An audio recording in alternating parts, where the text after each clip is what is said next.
What's up, everybody? Steven here with another weekly Q&A.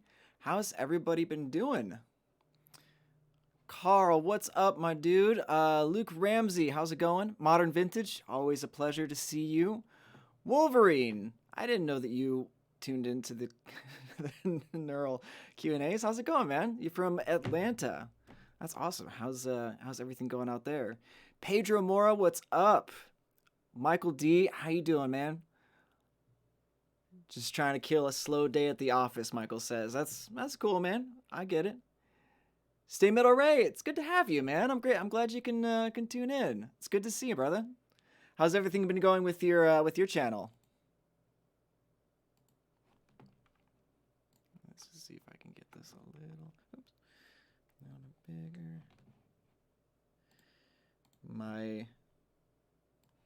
There we go.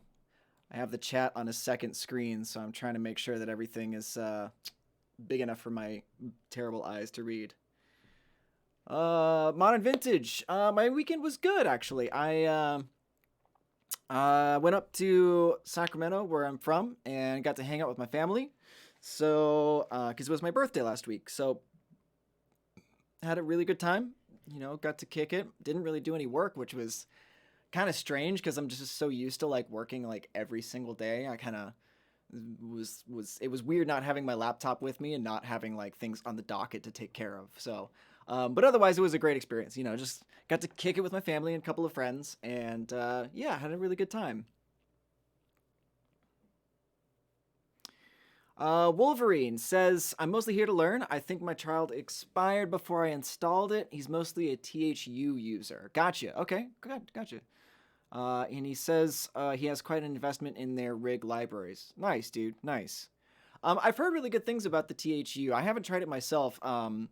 THU kind of came onto my radar after I had kind of jumped in with Neural. So, uh, I mean, I should probably try these other things out just to see how good they are. So I could probably talk about them. But yeah, no, I've been so busy recently just with the Neural content itself. I've been haven't had haven't had the time. But definitely something I want to look into. So cool. So Wolverine, if I'm curious now, you said you're here to learn. So I'm curious, what are some things that you're interested in learning about? Modern Vintage says Nameless is the new Nolly for me this week. Haha, it's probably the most inspiring modern metal plugin for drop tuning. It really feels and sounds like a cab is filling the room with air. I 100% agree. It's funny because I'm actually having the um, reverse week where I'm working on the neural video that's coming out Friday, and I had the opposite where I tried a bunch of the newer plugins. Like I tried the Nolly, I tried the Plini, but I ended up actually going back to the Nameless to get the tones that I was looking for. So yeah, it was really fun to pull it out again.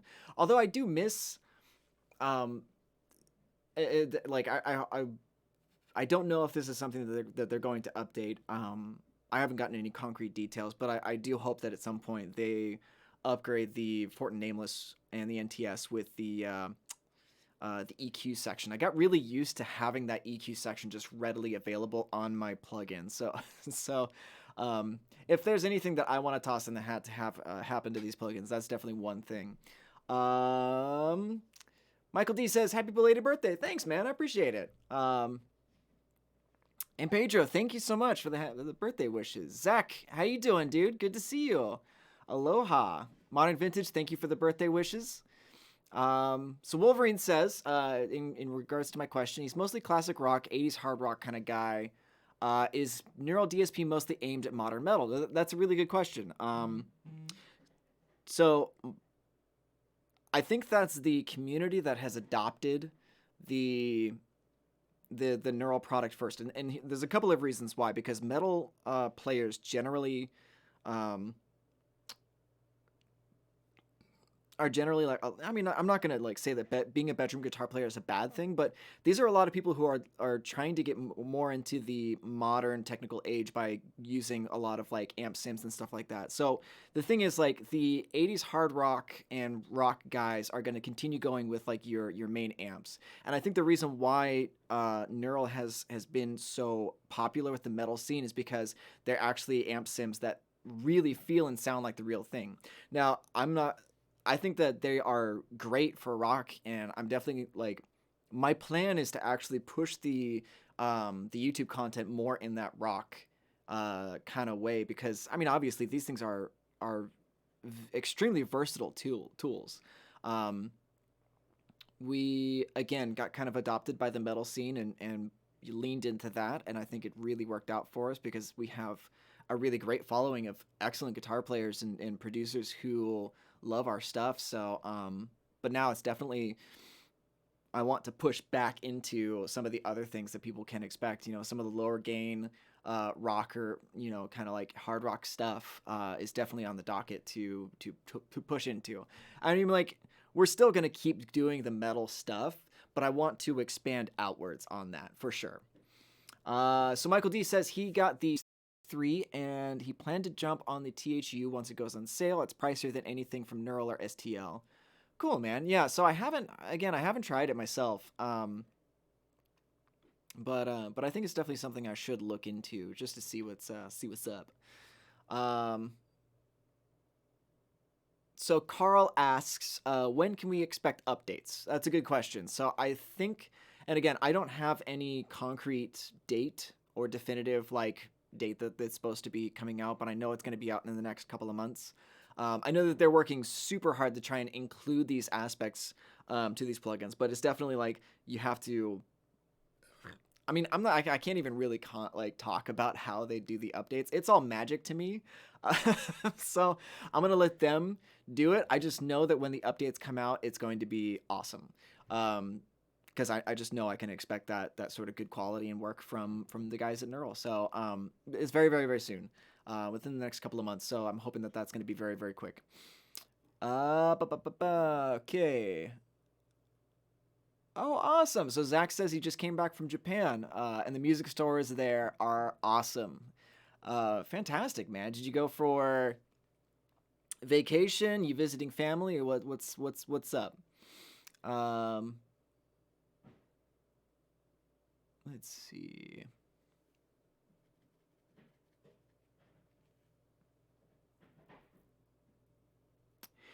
Wolverine, in response to my statement, says, "Yeah, makes perfect sense. I've seen many YouTube bedroom players that can play circles around some stage performers.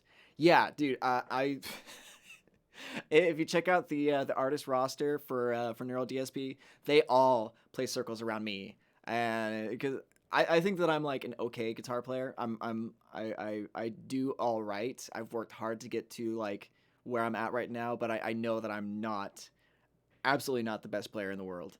I don't, and the thing is, like, I never pursued that to begin with. That never really interested me as far as like speed or technicality because I was always more of a riff and song composition person myself. So yeah, no, that's totally true. Um, Okay, so modern vintage. So this is actually regarding a previous Q&A where we're talking about I'm starting to look into getting a new interface for my setup, and he says regarding your UA purchase, he highly recommends the racks over the X4. The X4 is a little disappointing regarding processing versus the racks, especially for your use. That's a good tip, man. I appreciate you. I appreciate you letting me know.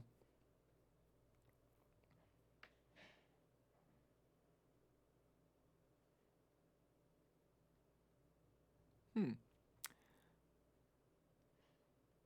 So Wolverine, you may have to clarify your question a little bit. So you ask, what is the business model pricing plan?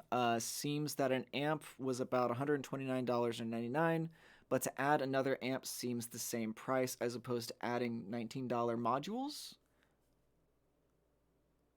Oh, as far as like individually pricing out like the individual amps in each plugin. Well, I mean like that's probably a question that you want to talk to Doug about, because I know that it's a per project basis, and it seems kind of like what it is whatever the artist or whatever they feel like it's going to be, um, for each plugin. Like Nolly was willing to do 4 amplifiers for his, which is like when you really like break it down and think about it, like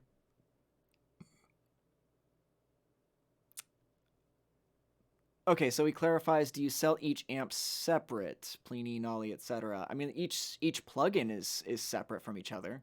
So like you buy the Nolly, you buy the Plini, you buy the NTS or the Nameless, all separate, but they all come with their individual amplifiers that are included with the plugin. So like I said, like Nolly has his 4, Plini has his 3, NTS the 1, and Nameless is the 1. So I think that answers your question.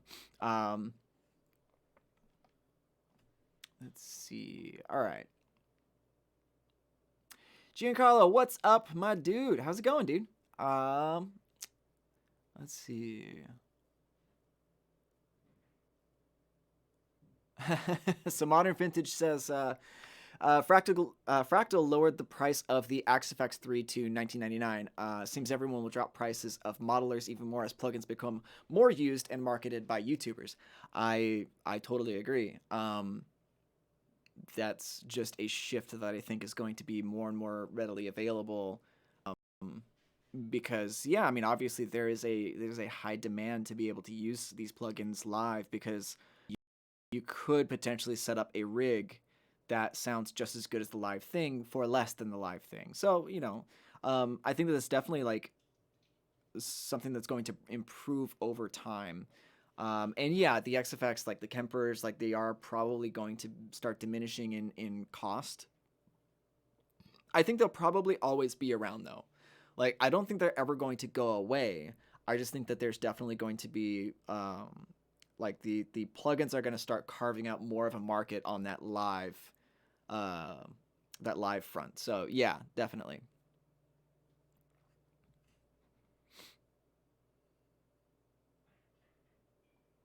And he follows up with Modern Vintage says, even with the new firmware, I still prefer my neural plugins. The feel alone is far superior. Dude, I couldn't agree more. I'm so happy with the tools that I have right now.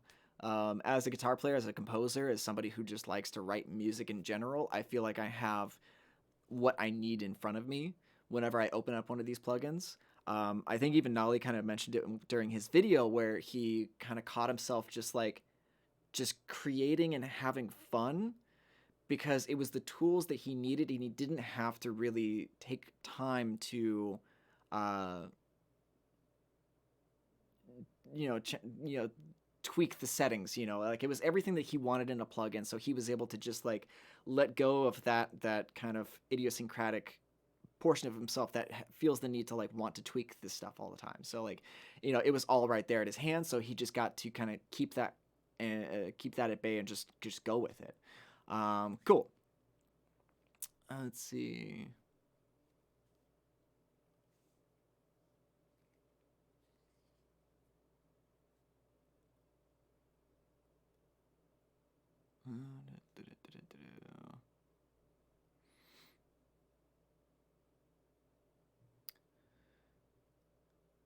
Let's see. Okay.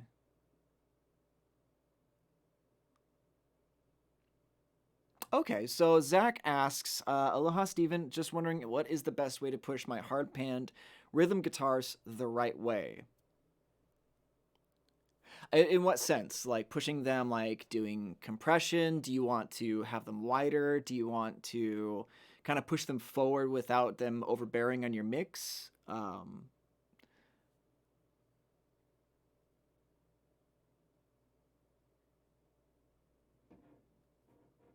That's yeah. So, um, I guess I guess to talk about any of those things, like there's going to be a couple of things that you can do to push your guitars in any which direction, depending on if you want to get like if you want to get more width between them, you'll EQ them separately or use different impulse responses. If you want them to be louder up in the mix but not be overbearing on the rest of your mix, then you could probably do like subtractive EQs on certain things just to get it like because you want to carve out space for all of the elements of the mix, right? So like strategically boosting your highs, like between 4 and 8K to get that presence up, or maybe around like 2K to make the pick attack a little bit stronger, that sort of thing. So yeah, Zach clarifies pushing them in a sense of being prominent. Yeah, definitely like doing specific EQ movements to either have them push up above the rest of the mix or at least like having certain elements of the EQ spectrum kind of pumping up a little bit more than the rest of the elements. So like um yeah, but even then, I would say that probably EQing your guitars a little bit differently, like or setting one a little bit brighter or setting one a little bit more distortion or something like that really tends to separate them out more from the mix and gives them more life and space and breath. So, yeah, go ahead and give that a shot. Okay, so Andre asks, can I assign Archetype Pliny to a MIDI foot switch, like pedal switches and stuff? So that's on the way. Right now, the guys at Neural are working on an update to bring MIDI support to the rest of the plugins currently. Sorry, I just drank a bunch of coffee, so I'm a little burpy. Um, So yeah, so MIDI foot switch, like MIDI capabilities, that is going to be on its way for the rest of the plugins. So like right now it's only on the Nolly, but I know that in the next couple of months there's going to be updates for the rest of the plugins. So all right. Modern Vintage, FYI, the new GGD P4 library is absolutely worth getting. Very unique kit. Yeah, dude. I have no doubt. I need to check it out. I have no excuses. um I definitely need to check it out because yeah, I'm always looking for like cool stuff to use on my music. And honestly, like the Get Good Drums dudes, like they put out good quality stuff all the time. So yeah, that's definitely something I need to give a gander. All right. Oh, so what did you guys think of the if you've seen it, what did you guys think of the compression video that came out this last Friday? I know it didn't get as many views as normal, but like I don't want to I still want to bring out some like educational material, but I'm curious as to know whether you guys find that useful, whether you find it interesting, or whether this is just kind of like, okay, cool, he's going through like the basics, which I already know. Let's wait until he gets into the more nuanced, specific instances. So I'm curious to know what you guys think about that. Wolverine GGD is Get Good Drums. That one's Nolly and Matt Halpern, and I think also Misha's a part of that, but I'm not 100% sure. But yeah, check out Get Good Drums. Yeah. I mean, like, so you have Get Good Drums, you have Superior Drummer 3, you have Room Sound, which I've used. I've used the gosh, what was the very first set that that Get Good Drums came out with? Modern Vintage says we need to get GGD to hook Steve up. I'm down. I'm down for it. If they wanna help me out, I'm definitely interested. I mean, I like free stuff. You know, I'm always down for that. What was I saying? Something about. Okay. So Carl says he's waiting for the in-depth comp video. So cool. Yeah. Like I knew that this first video probably wasn't going to get a ton of views at the forefront, but I know it's important to go over the basics just to just to have them there for people to reference, because there's going to be some people who need that very basic information, and I know probably a lot of the people who are watching the channel has probably know about that already, but yeah.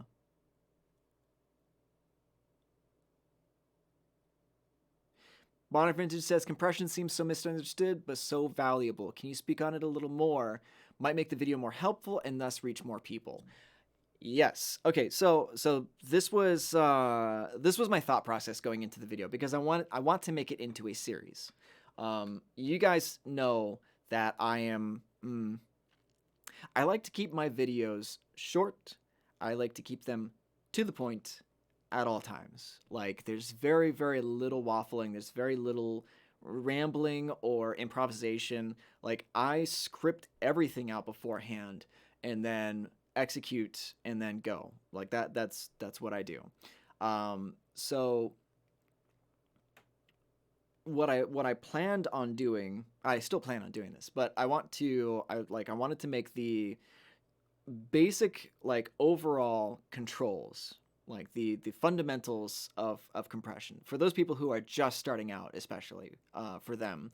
And then like the next video I want to get into the different types of compression, how they can help your mix, and then I want to get into the specific elements of like compression on guitars, multiband compression on guitars, and then compression on your drums, snare, kick, toms, etc. Like that's kind of where I want to take this series, is getting to those like low level like functionalities, like all the very basic stuffs, and then getting to those more and more complex and intricate ideas once like the groundwork is laid out with the previous video. So that's kind of the idea for that series. So um, cool. So Zach asks, do you track guitars with a guitar plugin active, live monitoring? I noticed the DI track being recorded milliseconds ahead or behind when I'm done.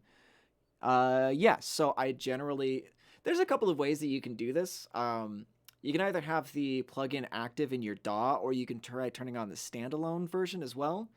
So that's kind of your active monitoring situation. Um, I'll kind of bounce back and forth between doing both of those things.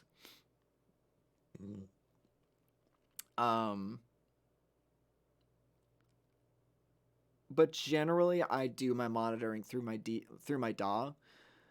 But that's only because I have a computer that is beefy enough to handle that. That's really what it is. So if I bring my buffer down to 256, that usually is fast enough for me to not get latency when I'm playing, unless I'm doing something ridiculously fast. But even then, that's usually not super bad.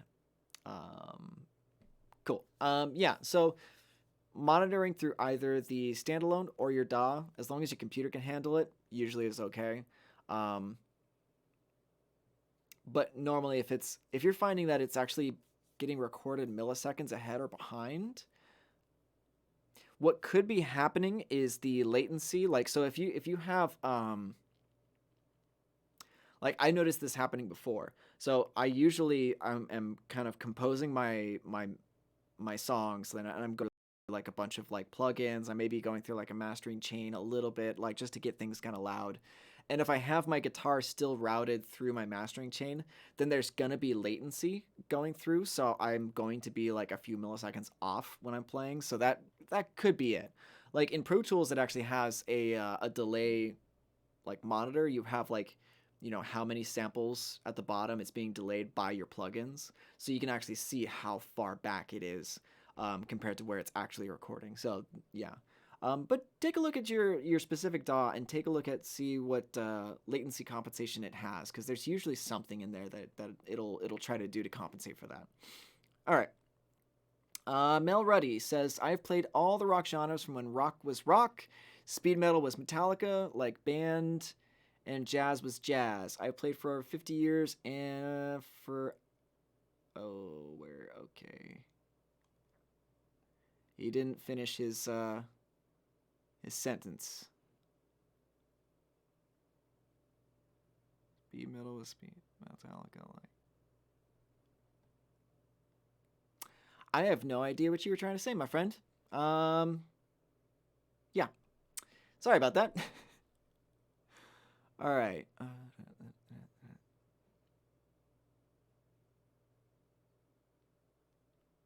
Cool, man. I appreciate that. So Zach says that the content that I make is great, and he always finds himself backtracking to older videos to recap on some ideas and past explanations. No, I appreciate that, man. Like, and I usually try to tag each video so that way it's easily searchable as well. As far as the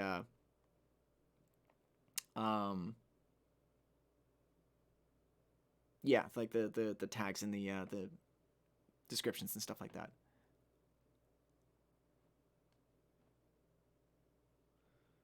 But I appreciate your feedback, man. I really do.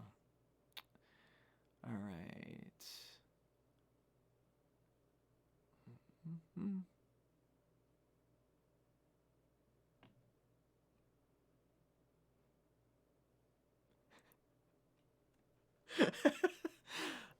So Mel Reddy follows up. My comment was pointing towards playing live. It's what we live and die for. Kids these days buy all of these something, and his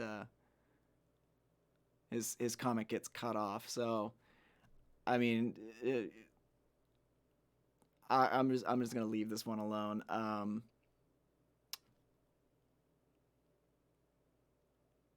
Okay, so Plugin Alley gets a great question. And so, can you guys bring on Plini or Nolly for these things? How about artists doing live playthroughs with the plugin? I'm down for it. I'm definitely down for it. And I do plan on reaching out to some people. I think you might already know this.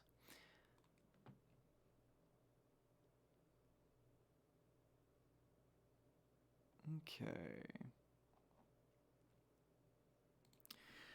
But yeah, so I think that would be actually a lot of fun to do. As far as getting somebody to play live, though, that would be I would have to have them in studio, I think, which might be difficult to plan out. But I think that would be a really good thing to invest some time into trying to get taken care of.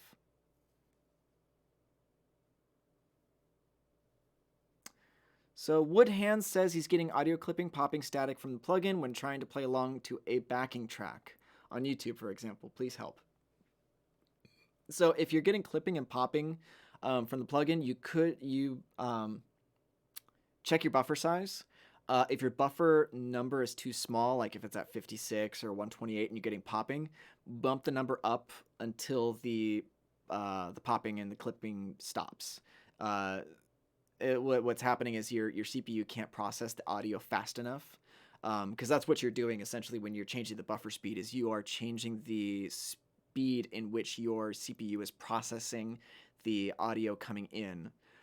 So if your buffer speed gets small enough, it's going to overload the CPU, and that's what's happening. So bump the buffer up and find that sweet spot where you're getting like as little latency as possible and no clicking.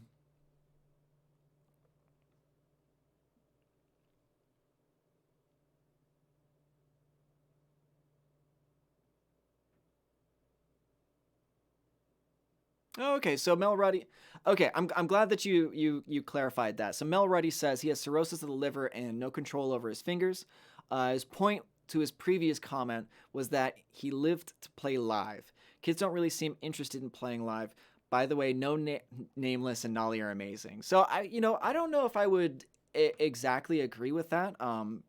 Because I find that people are really always interested in playing live. It's just not always as feasible for a lot of people, especially in today's market where there's a lot of saturation of bands and stuff like that. Like I do know people personally who want to be the road dogs, who want to just go out and play live forever, like that's still a thing. But it definitely gets kind of buried, I think, you know, in aspects of, well, I don't know. I think it's easier to point to the failures of today than the successes in the past. Like if you think about the number of bands that are successful in the past, like you look at the bands that actually made like several records in a row, and then you think about the number of bands that didn't get that, because those are the stories that you never hear about, right? Um, and I think that there's always been a layer of failure with bands. It's just that now it's just become so much more of a prevalent meme in society that, people can't get bands together, so they don't tour. So they just are fine with playing, in their bedrooms or composing music. Because I mean, like, to be honest, like I know myself well enough that I know I couldn't go out and tour anymore. Like I just turned 33, and at this point, I don't really have the interest in it. I'm actually really, really happy creating content for you guys, working with Neural DSP. Like, I honestly couldn't have found a better job, because I really, really enjoy, like, this. Like, being able to interact with you guys is so much fun. Um, but yeah, so I don't think that it's necessarily that like the generation of musicians today aren't interested in playing live. I think it's just the barrier to entry to actually making that a viable financial income is way more difficult than it used to be. So and with today's Facebook, social media, and stuff like that, you tend to be able to see that a, a lot more than you used to. So yeah, but I would I feel for you, man. Let's see. Okay, so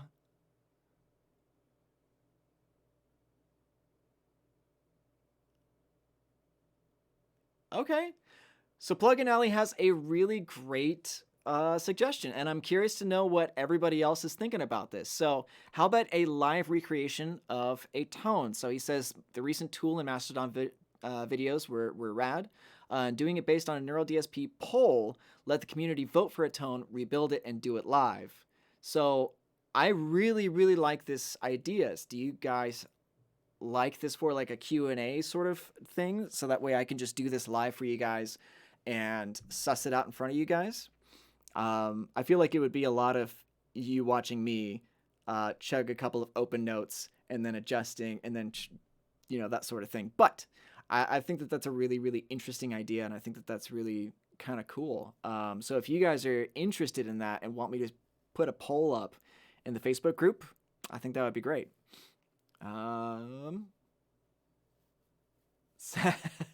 What's up, Mr. Hard Rocker? How you doing, man? He says he's really digging the Mastodon tones, waiting for some lead stuff now. I'll get to it. I actually mentioned like about 20 minutes ago, like I'm not much of a lead player. Like I do some leads every now and again, and I think like I'm gonna be getting to some lead players very soon. But I actually kind of want to just like enlist some help from some other people who are far better at doing leads than I am, so that way they can stand in for me and do the part justice. Because between everything I got going on with the neural content creation, it's hard for me to find time to really put effort into learning a lot of like more stuff. So but yeah, so like I tagged Paul Oz. I don't know if you guys know who that is, but he's in the Facebook group. He's got a YouTube page. I think he's at 7,000 or 8,000 subscribers or something like that. Phenomenal guitar player. So I'm actually want to hit him up and see if he's willing to help me with a couple of the videos, especially for like John Pertucci and Steve Vai. So I think that he would be I think he's going to be down for that. Let's see. So Wolverine asks, which product is best for standard rock?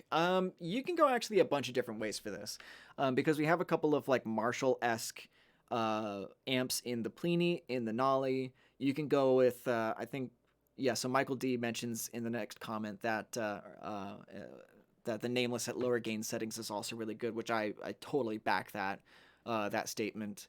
And even the NTS on the clean channel with a little bit of gain does sound pretty cool for like a lower gain setting. So yeah, Wolverine, if you had a specific band or something like that, it might be interesting to because then I could kind of address it a little bit more specifically, because I think any of these would be great. Any of these would be great at doing some just like standard rock stuff. But if you had like a specific band, I could probably point you a little bit more specifically towards one or the other.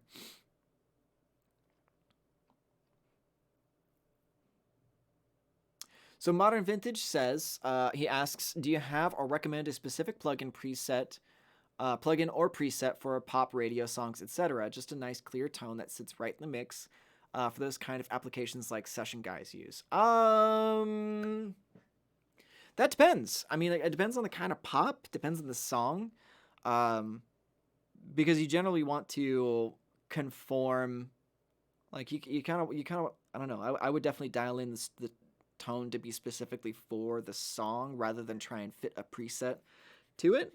My first question would be like, what kind of like guitar tones are you looking for? Like, are you looking for like super clean? Are you looking for something a little gritty? Are you looking for something a little bit heavier, but like still shiny and clear? But yeah, let me know. Let's see. So Mr. Hard Rocker says, yeah, put a poll in the Facebook group. So yeah, I'll definitely do that. And Modern Vintage follows up with Jim Root, please. He has a very clear, punchy tone in drop B that's very different than most. Yeah, absolutely. I would love to do that. I know that Stay Metal Ray just did a rig rundown with him, so that was really dope to see. Especially just to see, Stay Metal Ray getting out there and talking to some really cool people. So, yeah, I'll definitely look into Jim Root and see what I can find. I'm actually having a lot of really I'm really having a lot of fun with these artist tone breakdowns because of the research that I get to do.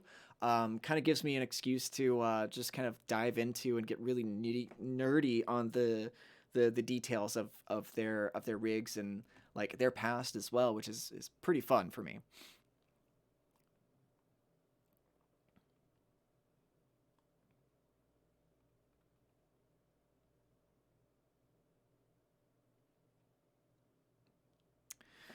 Okay, so Wolverine says one of the things he's looking for in an amp sim would be a bank of patches with a bunch of iconic rock and hard rock traditional metal song tones with variations on effects.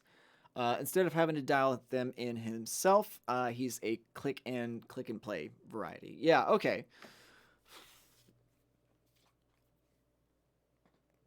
I would probably say that the Nolly is going to be the most versatile of the bunch. Just looking at his particular settings, I thought yeah, like his own presets are really good. And he has, let me see here. Do do do do. I'm just gonna pull up an instance and just look at it real quick just to get the presets up that I liked. Factory presets, Nolly. So like the Nolly presets come standard with the plugin as well. So like Blood Eagle was great. Brown Sauce is cool. I love the classic crunch. Let's see. The Future Chug Machine is a Meshuggah reference, which I really like. Heavy Rock Rhythm is really good. Rod Heaven. Metal Rhythm, good. It's kind of like this scooped, like mid scooped preset. Um, let's see, kind of good for like some of that more modern, not modern metal, but I mean like early aughts metal. Let's see, Nolly's Murmur's really good. Prog metal rhythm's good. The D word, Thrasher, and Vulgar Display are also like really good. Like, you know, not, you can tell Nolly spent a lot of time dialing in these presets for everybody. But again, so that comes standard with the plugin. So you have stuff to start with. Not only that, but also all of the presets that I make as I you know continue to put out content for the Neural DSP channel, that all gets uploaded to a Google Drive folder, which you can find if you look at the Facebook group. You'll see I've posted it a couple of times. So yeah, you'll have like all the stuff that I've made, as well as everybody else. So. Da, da, da.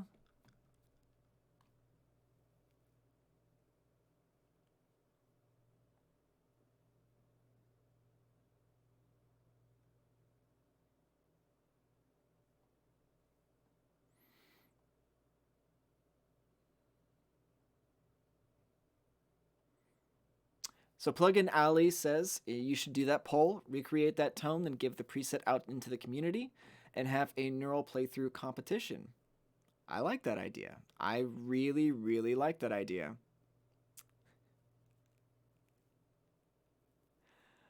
Let's see. So Wolverine says Randy Rhodes, definitely. Mr. Hard Rocker, by the way, any plans for chorusing phasing effects? I know that that's in the works. Um, I don't know when that's coming out, but I know that they are working with those sorts of things.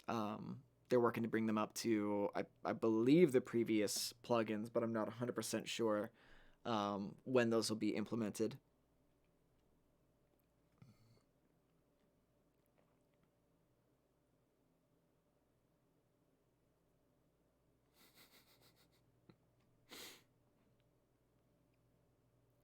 Rod Kings says he just wants to say hi.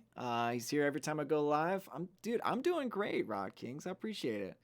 How is life treating you, man? All right.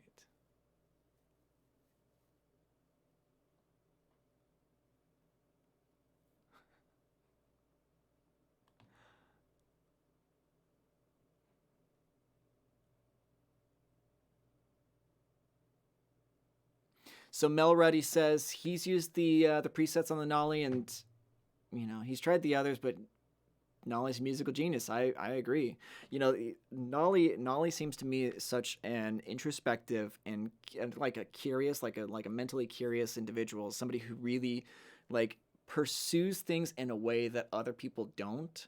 Diving into aspects of what he's interested in that other people might not go into just because of the amount of time that it takes to get to learn those certain things, like photography, audio, mixing, recording, that sort of stuff. It seems like he pursues those things with a singular focus that very few people have, which is really, really cool to see.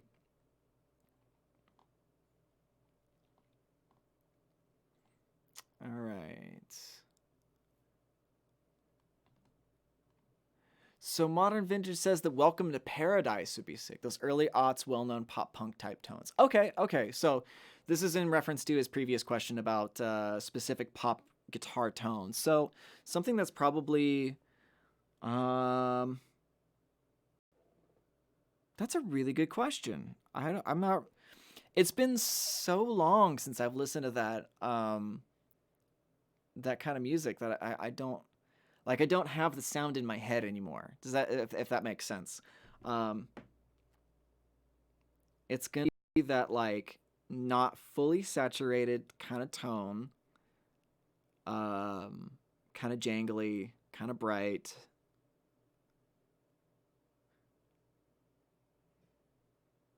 Probably the. I mean, I guess the Nolly might be good to go with as far as like the second head, maybe with the first cabinet or something along those lines. I'll definitely have to check it out, but I think that would be a lot of fun to dig into. So that's a really great idea for another artist to go through some like maybe some like Green Day or something like that. Um,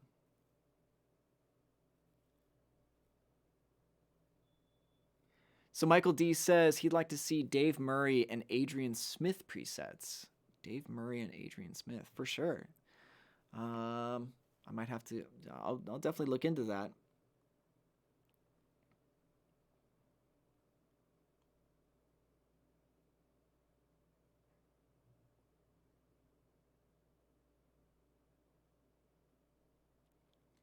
So Rod King says life is great. He downloaded the Pliny trial, and he can't believe the tones for leads.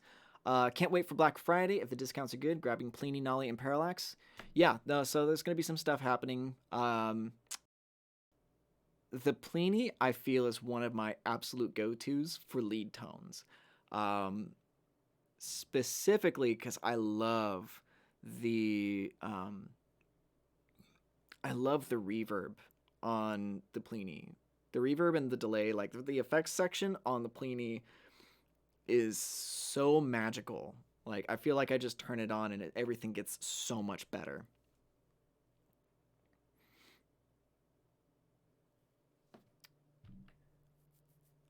Huh? That's a very interesting question. So Modern Vintage asks, have you ever heard of people playing guitar on a loop through a cab to break the speakers in faster? So this is a question that sort of gets into the weeds, right? Um, I've heard of that. I've heard of people putting their acoustic guitar in front of speakers playing music, so that way the guitar vibrates more, and you can artificially age it over time. Um, but here's the thing. So I feel like there's two things that happen when you play your instrument a lot, and I got to experience this firsthand many times because I worked for a guitar shop in Sacramento for about 12 years, and so I got to play a lot of guitars. I got to play a lot of guitars, um, and here's what I think happens when you're talking about things aging or tone getting better over time. Like I think that definitely is something that happens. I've never heard of somebody like I don't know anybody personally who's put their guitar on a loop to break the cabinet in. Personally, because I think that's getting a little too into the nitty gritty, and for me, it's like it's gonna sound good or it's not. And but I digress. I think I personally don't know anybody who's done that, but I think the other aspect is that yeah, like things do age, they do change over time, so they could potentially sound better over time. But I think what really actually happens is people learn how to drive their guitars. I feel like you learn how to dial everything in once you get more comfortable with the equipment that you're using. you can know more intimately what little moves and tweaks you can make to get the best out of your guitar. So like as far as like dialing in your amp or dialing in your cabinet or your guitar, something like that. Like even then like just your playing in general, you do learn how to best drive your guitar. Like everybody says that your tone comes from your right hand, right?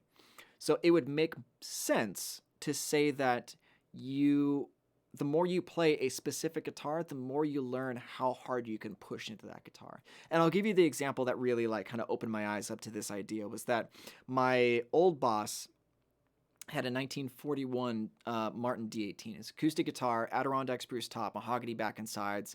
This thing is beautiful. I mean, it was like scratched all to hell, but it was like everything in a vintage guitar that anyone would love. And this dude just like this thing was a cannon in his hands.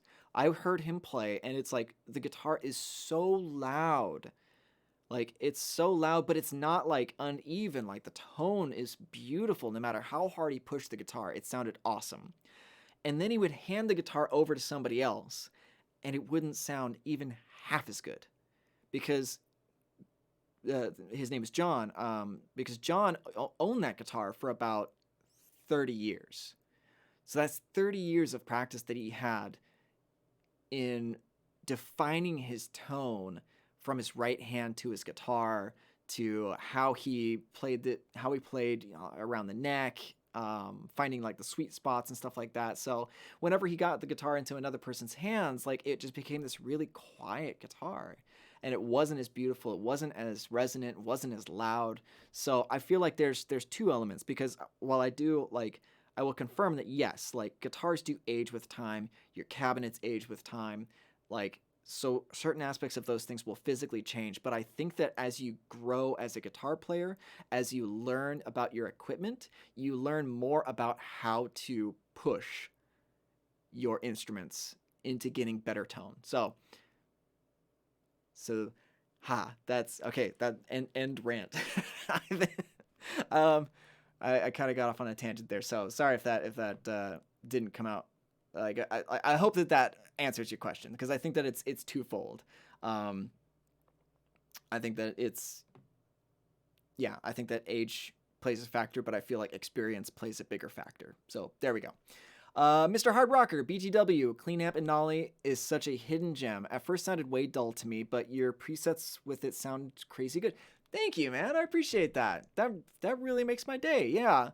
You know, it's like I feel the same way. That first amp on the Nolly was definitely overlooked by a lot of people. That one and the fourth amp. I feel everybody's paying a lot of attention to the second and third amp, while really kind of ignoring the first and the fourth.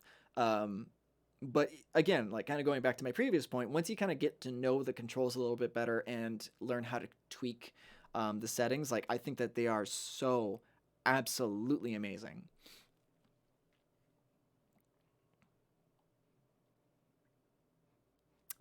Dimitri Matt says Iron Maiden tones would be amazing.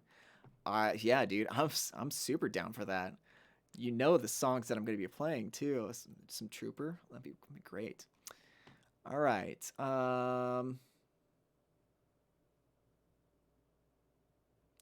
Jared Bercia asks, do you know of any sales you guys are having for Black Friday or before then? Any bundles of the Nolly and the Pliny, please? Um, we're probably gonna have something around Black Friday, so just have some patience. We'll have some stuff for you guys very soon. So I can't really talk about it exactly, but there's you guys will see.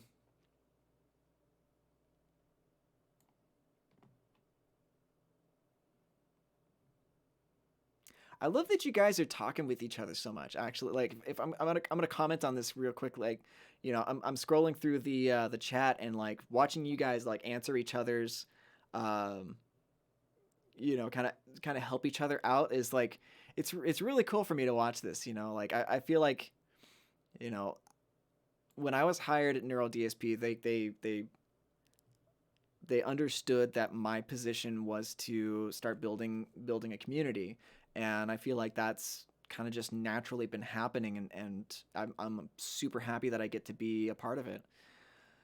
All right.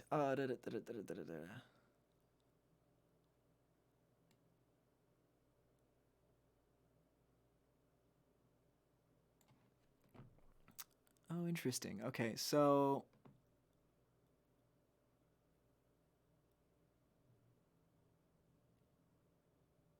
yeah, okay, so I'm seeing a thread that's pretty interesting. So they're talking about having the collection of the neural plugins and having being able to get quickly usable tones and different effects and stuff like that to get the inspiration rolling. Um, and Michael D says he's got to have everything from neural. Um, Wolverine says that's why he's afraid of getting one. Same compulsivity. I mean, like Wolverine, as far as like the compulsiveness, like I would definitely try out the trials to the plugins first because they're available, um, just to make sure that you like it first. Of course, like that's why they're there. We want to make sure that you guys are stoked on your purchase when you make it. Um, but yeah, no, honestly, like it's super useful having different tools for different um, different situations. There's been mixes that I've used where like yeah, like the Pliny, the NTS, the Nameless didn't work, but then the Nolly worked, or vice versa. Like this video coming out on Friday, Nolly didn't work, Pliny didn't work, NTS didn't work. I ended up going with the Nameless just because it was the thing that fit the tone that I was looking for, and it's really fascinating to be able to like pick and choose from all those different tones. Is very very cool. Oh, that's an interesting question. Okay, so Modern Vintage asks, most disappointing or inconsistent gear when working at that store. Um, let's see. What was I disappointed with the most?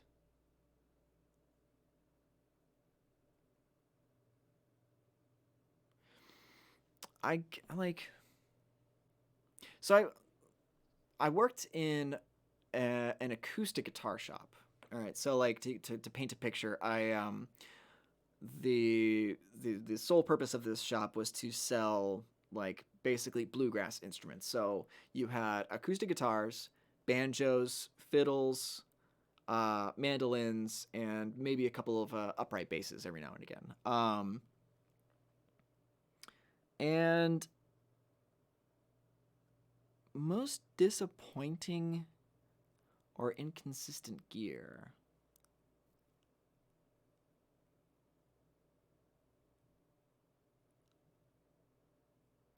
I don't know. Like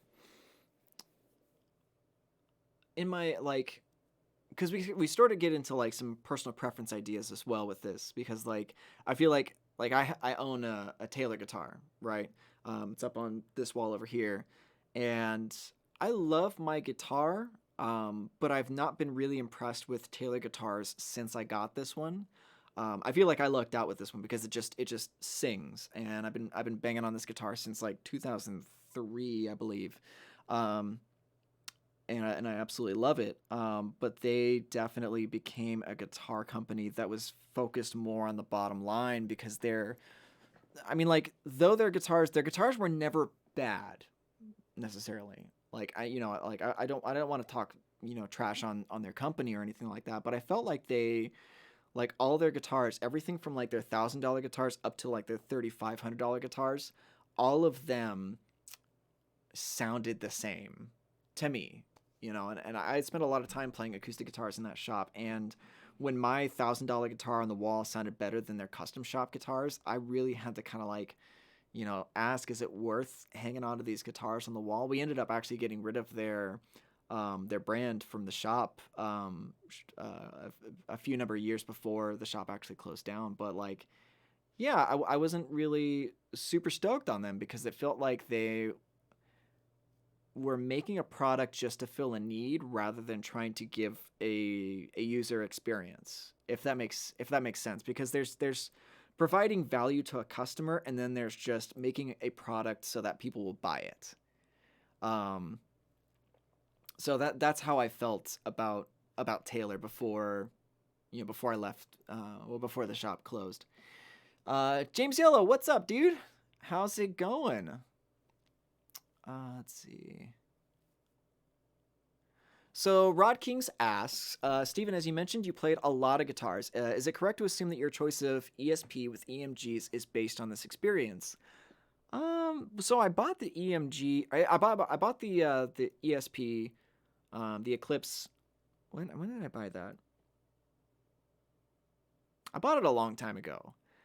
I bought it actually off of a friend of mine, and I bought it for like $400. And at that point, I didn't know as much about guitars as I do now, because if I would definitely do things a lot differently now than I did then. Because at that point, I was just like, cool, it's got the active pickups. Because at that point, that was like the fad. That was like the trend. I think it was like early aughts that it was like I was getting into like Lamb of God and stuff like that. So I knew, all right, him. They got active EMG pickups. Zach Wild's got his set, which is on that guitar, the 81s, 85s. So it is an okay guitar, but I definitely want to get something different. As, even I don't particularly. I have no particular brand loyalty when it comes to that sort of thing. Like aside from comparison, like they were kind enough to let me use one of their guitars for any of my videos. So I'm like, that's dope. I love comparison. Thank you so much for that. Um, but like as far as like the guitars that I use for my own personal use, I don't have any particular brand loyalty. Um, I think the ESP is pretty good. But I actually don't think that I would go for active pickups if I had to go back and do it again. I think that I actually find myself getting better tones faster with passive pickups than I do active pickups. So yeah, it's like with the knowledge that I had at that point, I thought, cool, I'm gonna get the guitar that I want. I'm gonna get the tone that I want from getting this guitar, and I didn't really try it before I bought it. So that was kind of a big no no on my part. Um, so yeah, so that's where the Eclipse comes into play. James Yellow asks, "How are you guys?" We're all doing fantastic. How are you doing? Let's see.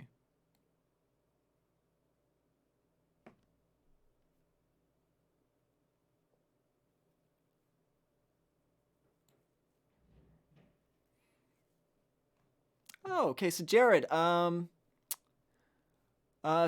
Jared asks, what guitar shop did you work at in Sacramento? He's lived there about 14 years and know most of the shops and the guys in the area. Probably. So, Jared, I worked at the Fifth String, we had a couple of different locations. I think the last one, the final location, was on N and 34th Street, and then J and Alhambra before that. So, I worked there from 2005 up until 2017. Yeah, yeah, that's about right. Um, so yeah, awesome. Good to see another Sacramento guy here. Um, All right. Let's see.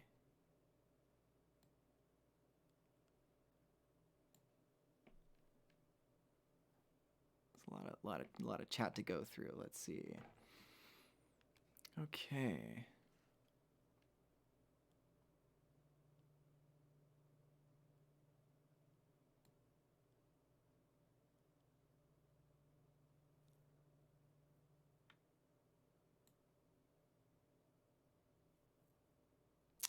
Yeah, so Modern Vintage replied to my earlier tirade that he's heard that many times in the studios, that you learn to work around and for the best aspects of that instrument rather than it being better. Yeah, yeah. So like I said, I think time does factor into it, but I feel like your experience factors in again more. So I think that that's a huge thing and not anything to overlook.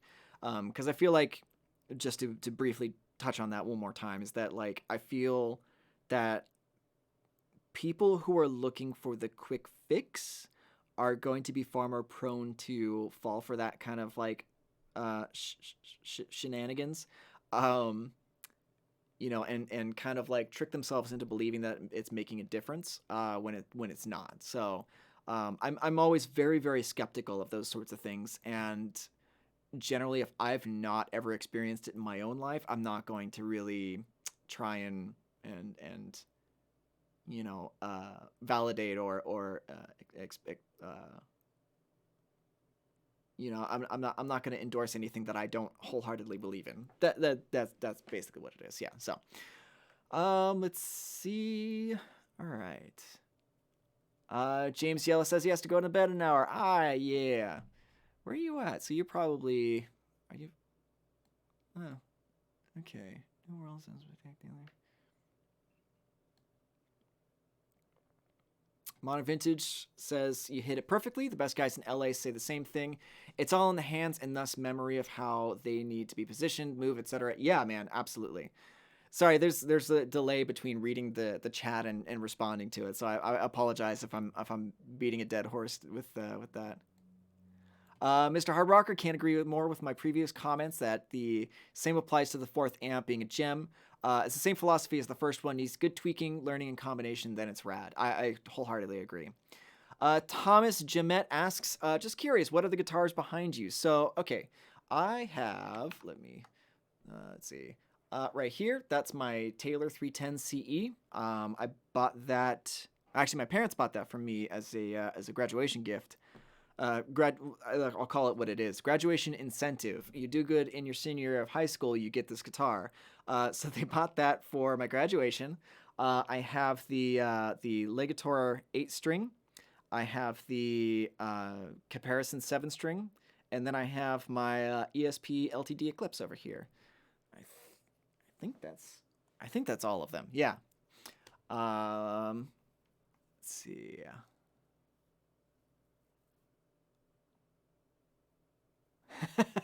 Michael D says maybe a preset for every Maiden album. How cool would that be?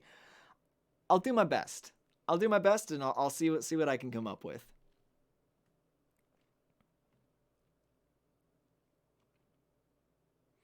Olectri, I don't know. Pliny or Nolly for some Petrucci rhythm tone? I think so. I know that he's got a Mesa Boogie, right? Signature Mesa Boogie, like a Mark something or other. Mark 5, Mark 4, I don't know. I'm not as familiar with Petrucci as I should be, probably, but I think that's definitely like along the right path. But that's something I really want to dig into.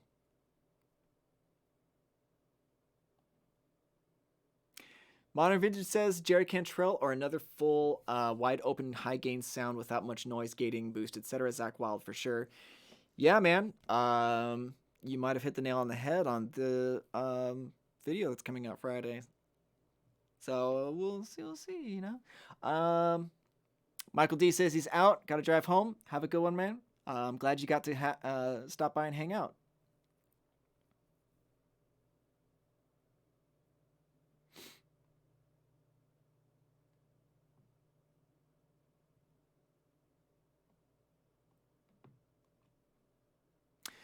So Modern Vintage asks, what plugin would you recommend for Zach's tone? I'm guessing Nolly's British amp to start and add overdrive. That would definitely be my first guess. I think, what amps do?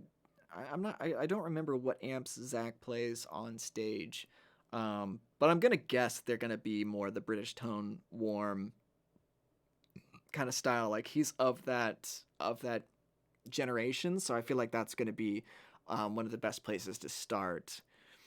If not that, then I'm finding the Nameless is actually pretty applicable in a lot of instances too. So I would even try the Nameless as well.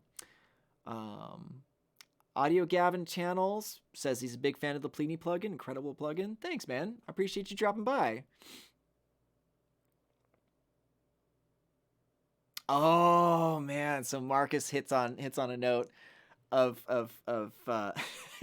so I was mentioning earlier something that I was, the thing that I was most disappointed in or was most inconsistent in the guitar shop, and he says if you sold electric guitars, maybe you would have said Gibson, and that was something that I was always disappointed in. Not the earlier models. Now my brother has like a 70s custom Les Paul, and that thing is gorgeous and it sounds amazing, and I would love to have that guitar. Older Gibson Les Pauls are just this is great. They're wonderful. They're among like my favorite body styles and feel of guitars. Like that's why I got my Eclipse, was because I was just obsessed with Les Pauls, and the Eclipse didn't cost as much. So I went with that instead. But yeah, no, the Gibsons have been really, really awful for a long time. Like I don't like how many of you guys saw that stupidly cringy commercial, veiled threat from Gibson about the Play Authentic. Like that was just so terrible. I don't know how their company hasn't imploded yet, but I think it's on its way there. But you know, get respect where it's due. Like the older Gibsons are so awesome. I mean, there's a reason why Gibson has been around for as long as it's been, because they're a fantastic. I mean, they used to be a fantastic brand. They're just now writing out their name. Um, all right. James Yellow says his dream guitar is the Ormsby Metal 5 Black Dahlia 7-string. Dude, I've heard Ormsby is great. Yeah, I definitely want to check one of those out. And I've really been digging this 7-string on my wall right now, the comparison. So it's pretty sweet.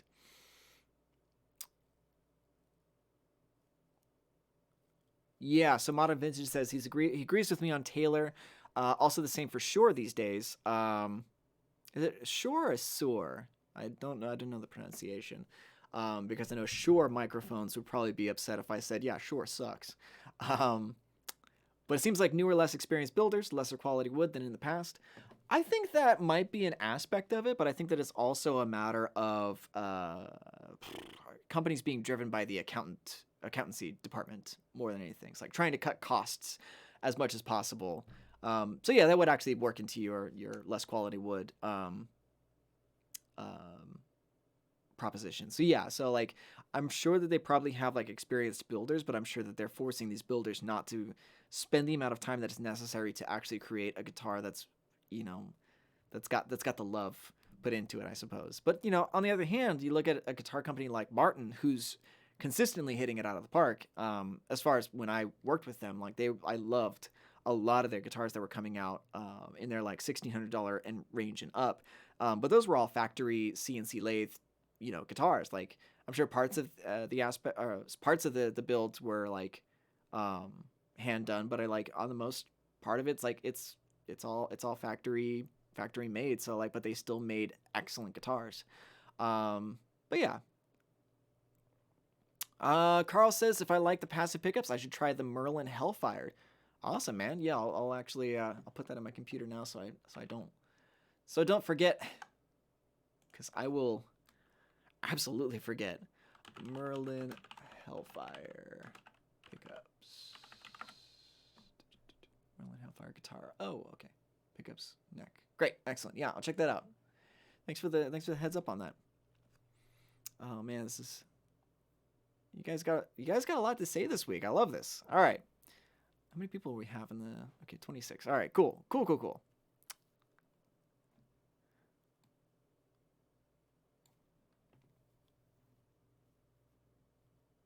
Okay. All right, I'm gonna start like trying to get these as quick as possible.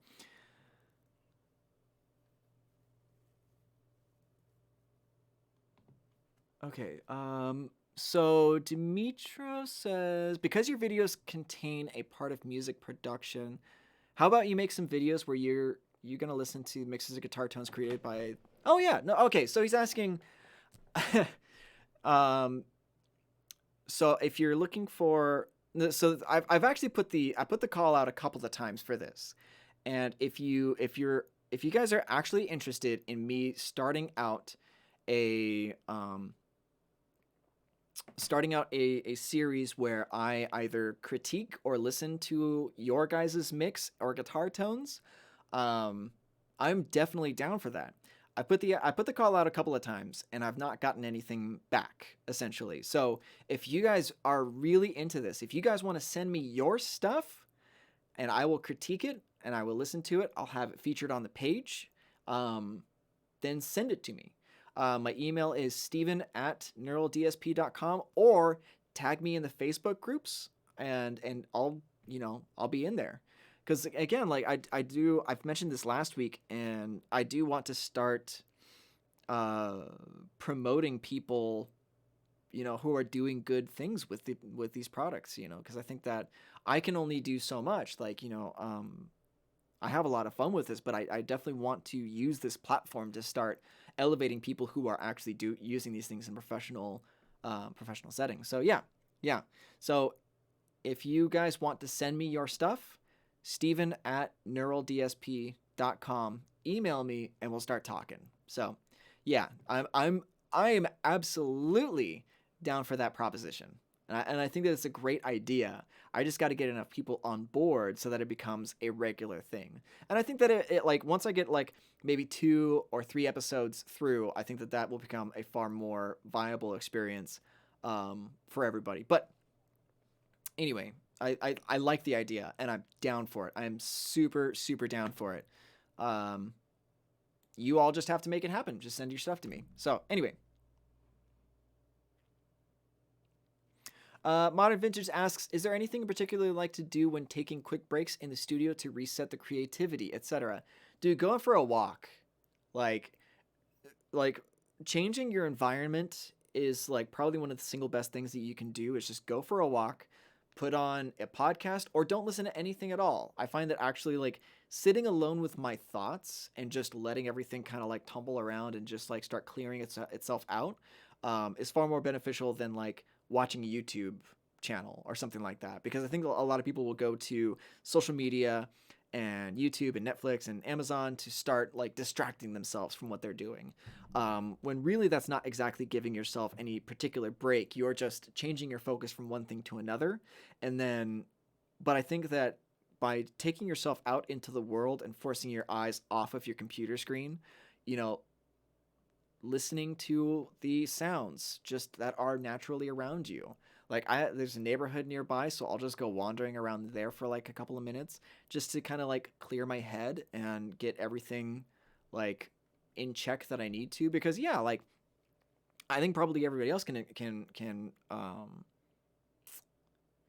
understand the experience that it's like when you're working with a lot of music and you're listening to sounds over and over again, like that noise can kind of become chaotic, right? Like I don't think I'm the only one here that will have like sounds or portions of songs or like multiple things at one time kind of rattling around in your head, and it kind of makes for a little bit too much it kind of makes me a little anxious sometimes, like because then it'll just be like something growing over and over and over in my head. So I'll have to take those times to either do some meditation, go for a walk, and just kind of let everything else air out. So yeah, so that's generally what I do is I'll go for a walk. I'll try to change up my environment so much so that it takes me out of this space.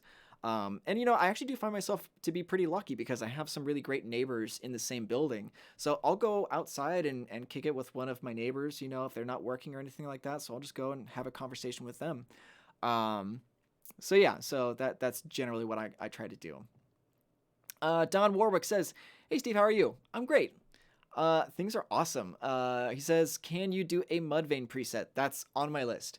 So recently I went through the previous artist tone videos, and I made a compilation of like I made a list of all of your guys' suggestions, and I think I have like 40 or 50 artists, and that one is definitely on there because I used to love Mudvayne. But here's actually a question that I want to put to you guys. If you guys are interested in bass tones, I feel like I haven't been giving bassists enough love recently, and I kind of feel bad for that. So if you guys have a bassist specifically to that you want me to kind of dial in, let me know, and I'll get to that. So I think maybe after this next artist video, I might switch over to bass for an episode. So. Cool. But yeah, Mudvayne is on the docket. Jared asks if you had to choose one Neural DSP kit to cover as much ground as possible, what would you choose? I believe I would choose the Nolly. The Nolly is definitely the most versatile. It's hard to choose again, and I think that is like because you phrased the question really well, because to cover as much ground as possible. Like if you had to choose just one plugin, I would go with the Nolly for sure. I feel like it's the most capable to making so many different styles, and plus like the cab IRs are just fantastic. Like I feel like as far as like mixed ready tones, like that's the one that will get you the closest there as possible. So yeah. Modern Vintage asks, "Can you speak on the comparison neck feel, etc.?" Dude, it's great. The comparison's neck is very it's very playable, and like the vibrato and the feel of it is very buttery. I mean, like they're designer guitars for a reason. Like they put a lot of time and a lot of effort into the stability of the neck to make sure that it's set up just to be as playable as possible. So yeah, I love the comparison neck. Thomas asks, thoughts on the new Universal Audio Apollo Twin X. I haven't checked it out, to be honest. That's something I need to look into. Again, like I'm mentioned before that I'm looking into new interface, but I haven't done my due diligence just yet. So I haven't looked at that one, but I saw a couple of things on it and it looked interesting, but I need to look into it a little bit further.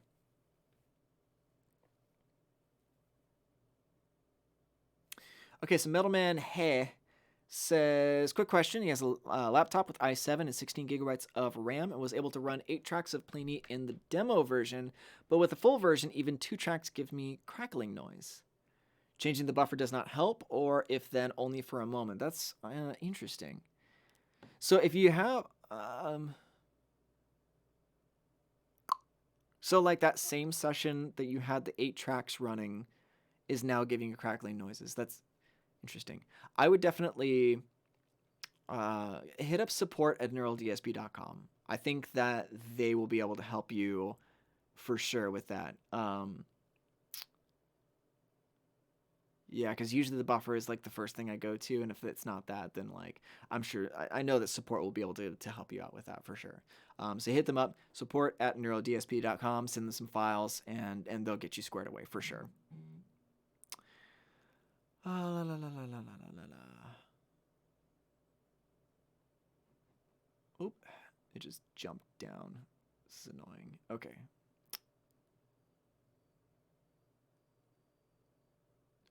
Oh, okay. So DM Turner, he references one of our previous questions about Zach's getting Zach Wildtone. So yeah, so Zach uses the JCM 800s. And EV speakers 4x12. So yeah, the Whitehead would be a great place to start. 100%. That's great information. I appreciate you tossing that in.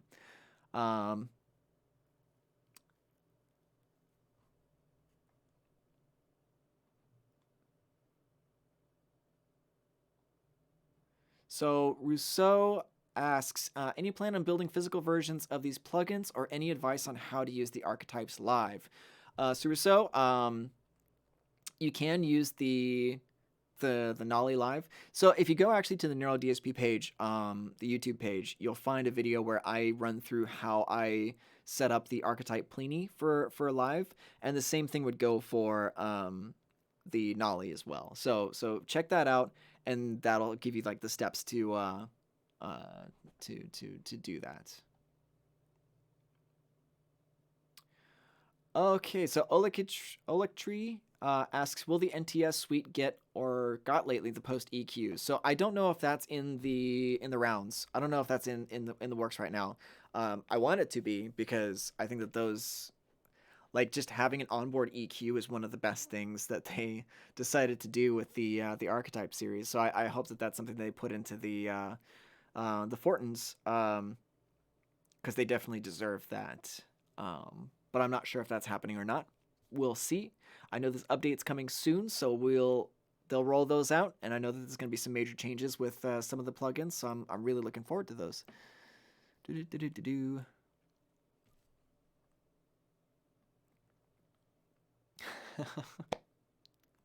Thank you, man. So Modern Vintage says, seriously, there are countless YouTube guitar channels and hosts. I really enjoy this the most. Neural really selected the best guy for the job, so much more than a Q&A. Thank you, man. I really, really appreciate that. You know, like it's very, it's great to have the validation and the support of so many people. You know, like having you guys show up on a weekly basis to come in, hang out, ask me questions. I sincerely enjoy it. Um, like this is I really look forward to these Q&As. I think they're one of the most fun aspects of this job. Like I love being able to create content, but you know, having like open discussion for extended periods of time is also really intensely valuable because there's so much to be learned through discussion. So I really look forward to this, and I thank you so much for saying such kind words, man. I really appreciate that. Okay.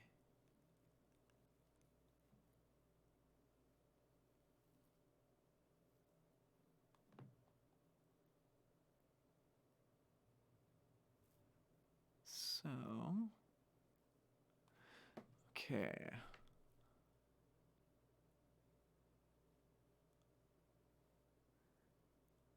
So Zach says he would love a Jamie Preciado, which is Pierce the Veil, bass tone. So I'm actually going to write that down right now again so I don't forget. Um, Pierce the Veil, bassist. So that's going on the list as well. Awesome. Jamie Preciado. Great. Excellent. I think Jamie might be on Facebook. I don't know. I honestly, one thing that I really actually want to do is I want to bring the artist in themselves because I think I do a decent job of picking out guitar tones and bass tones and stuff like that. But I actually really, really want to get the artists themselves in the studio so that way they can actually go over in detail their own thought process on that aspect. So yeah. Ooh, Billy Gold bass tone. Yeah, I agree. So I'm gonna write this one down. Billy Gold bass. Perfect. All right.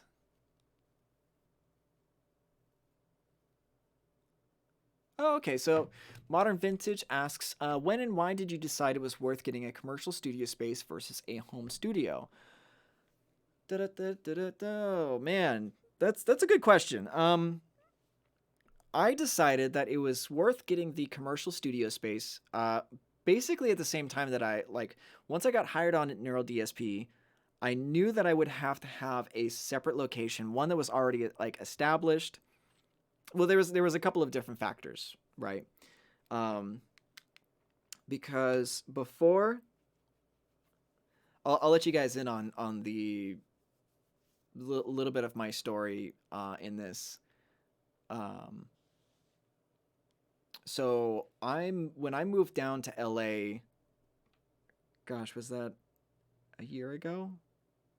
Was that a year ago? Yeah, it was just a little over a year ago. August of last year. So when I moved down August of last year, I was actually sleeping on the floor of the studio that I was working in. And when I say studio, I don't mean studio apartment. It was this little, I think it was maybe 16 by 20-foot practice space. It was like an industrial portion of North Hollywood. It was like a really terrible part of the neighborhood. And I was sleeping on the floor there I think I was there for about 9 months. Basically, I got the opportunity to move down here and work full time and get hired on by one of my friends I was working for at the time, John McLucas.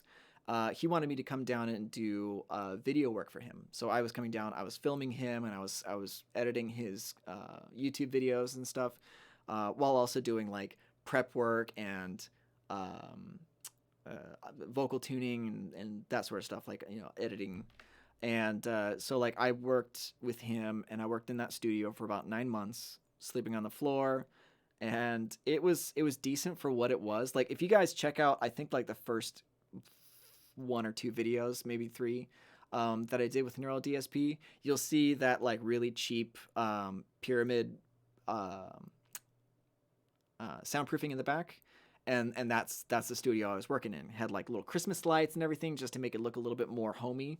Um, but yeah, so I got the position with Neural DSP, and I knew immediately that I was being thrust into a much more professional arena. So I knew at that moment that I had to have a location that was representative of how professional I wanted to be perceived.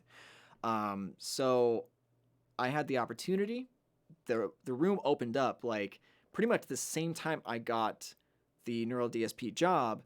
This room opened up, the rent was right, and I just went for it.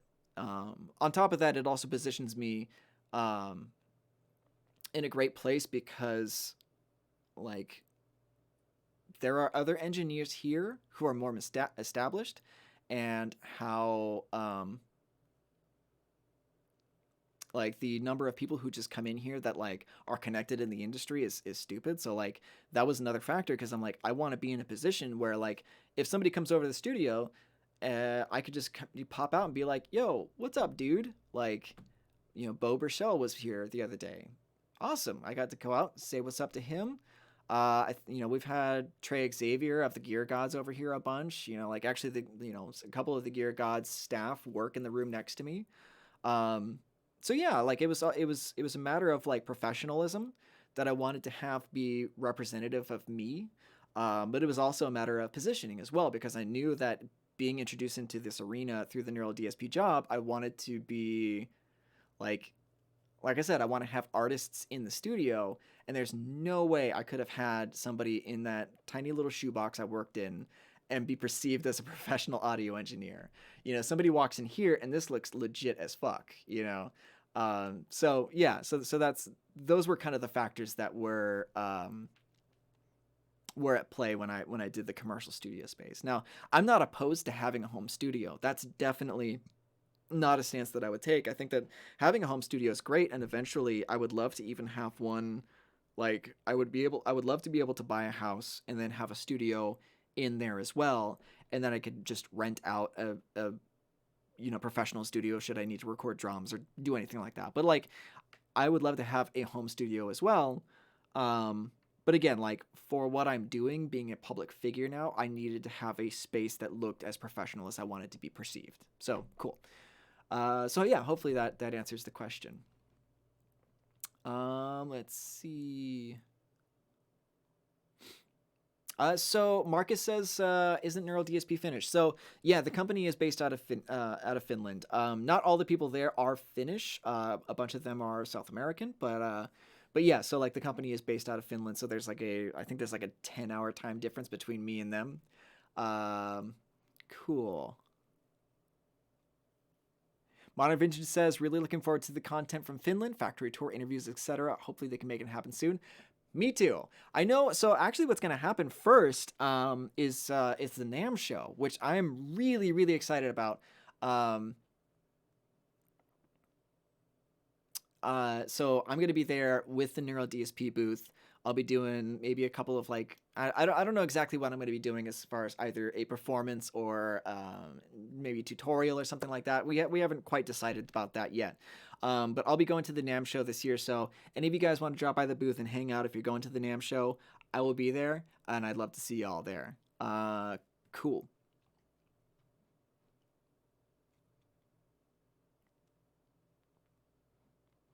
So Mark Schoen asks, so Mark Schoen asks, sorry, I was laughing at something else. It says, just downloaded the Plini. Will there be some kind of tone cloud where people can download presets? Yes, they are currently working on a forum for Neural DSP users. Right now, we just have we're all sharing stuff in the Facebook user group, but that is something that I know the guys are working on currently. Because that was something that I asked when I first got in, was about tone sharing and stuff like that. So yeah, so check out the Facebook group for the time being, but I know that they're going to be rolling out the forum soon. Mr. Hard Rocker says, BTW, props on to the designers, photographers on the Neural DSP team as well. Every post looks amazing. Yeah, man. The team does great stuff. Really, really, really cool stuff. I love who I work with. Like it's awesome to be able to point at everybody on the team and be like, you're awesome, you're awesome, you're awesome, you're awesome. Right on. Oliktree says Gary Holt preset would be great. That is great. I'm stoked on that. Gary Holt. Too bad I don't have his guitars. Did you guys check out his the guitar he had made that has like the blood mural on the front. I thought that was pretty dope. So, all right, let's start wrapping it up. I'm definitely over on my time. So let's go ahead and start getting some of these last questions in. And so I was laughing at James Yellow saying he's so happy there are only 19 people and not 500. Yeah, dude. If we ever got, I'm not gonna say if we ever got, when we get to that level, what I really want to do is have like either multiple Q&As throughout the week, and on top of that, I would have somebody actually going through and vetting all the questions and just feeding them to me, so that way I don't have to worry about reading through the chat. So, um, yeah, I'm totally with you on that. But for right now, I'm cool with like, we have like 19, 20, 30 people, 40 people sometimes like checking in with this, and I love it. It's a great group to have coming through and hanging out with me.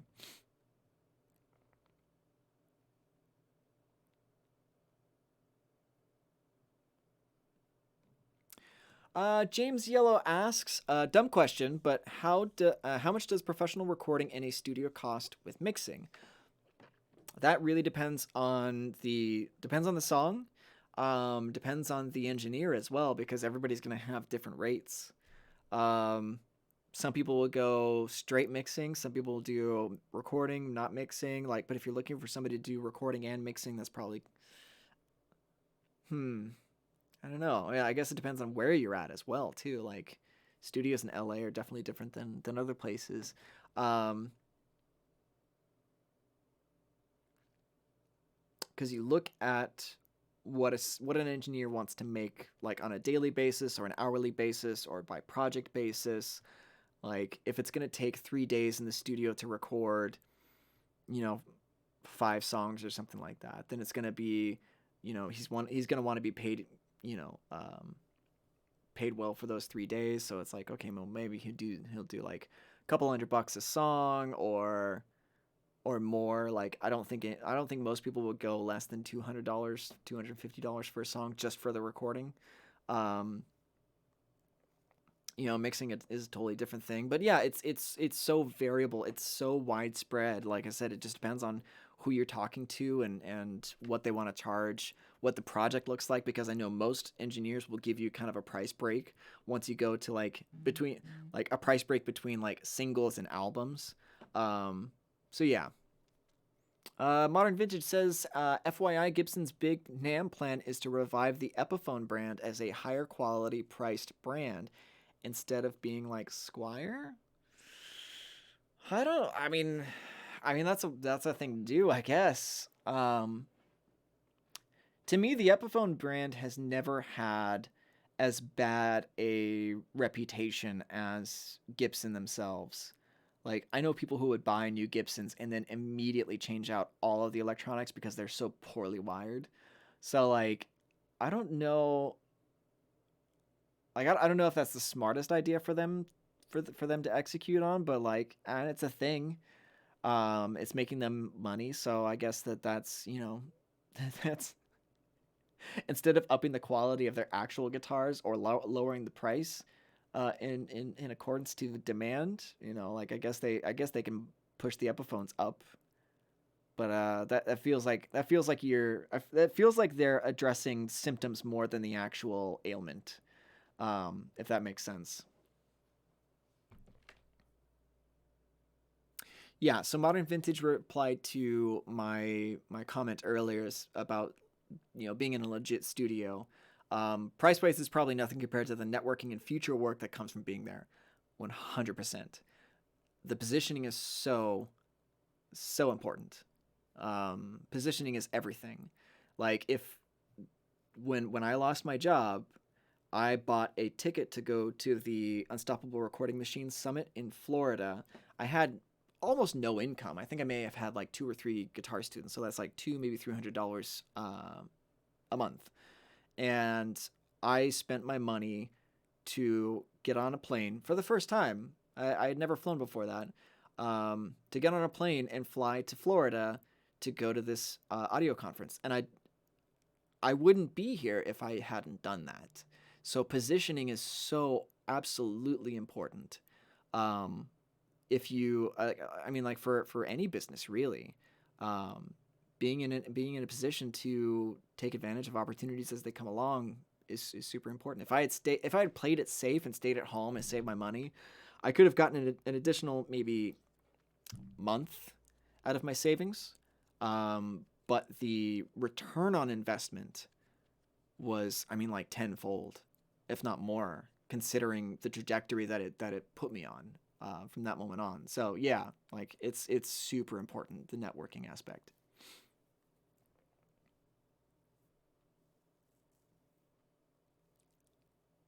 Chad Taylor says he's recently purchased the Nolly and the Dark Glass, and so far he's loving them both. Dude, those are great plugins. People have been really liking the Parallax, but I still use the Dark Glass every now and again. It's so awesome. Like there's a reason why that one kind of put Neural DSP on the map. Um, it's awesome. So Rod King says your preset for Tool Numa is amazing. Any chance you can get some of the most famous tracks or the ones you like the most and make a video, etc. Absolutely. I think I probably won't touch Tool for a little bit, only because I just did their video and I've kind of had a loose idea of doing these artist tone videos like every other week. So probably in like a month or two, I could probably go back and redo that. But I have such a long list of artists that people want me to kind of address right now that I want to get through some of those before I go back to do additional Tool. I mean, maybe if I did some like so like right now we're doing one video a week, which is like a great pace to set because these videos do require a lot of production, a lot of scripting, a lot of research. But maybe eventually when I get some additional help for editing and scripting and stuff like that, I'll be able to actually push out more content, more content that's higher quality at a faster rate. Um, so yeah, no, I do think that I'll go back to Tool for sure. But it probably won't be for the next couple of months at least. All right, last question I'll stop with. Mr. Hard Rocker says, "How about a Kirk Hammett preset? Just put an automatic wah in the chain and nothing else." I get you, man, and you get me. I love it. I love it. That's hilarious. Oh yeah, so James Yellow says, "Thanks for the stream. Hope to see some Lamb of God and Opeth tones on the NTS. Have a nice week." Awesome. Yeah, no, thank you guys so much for this. I can't tell you how much I enjoy my time with you guys. Um, so yeah, y'all have a great week, and I'll see you next time.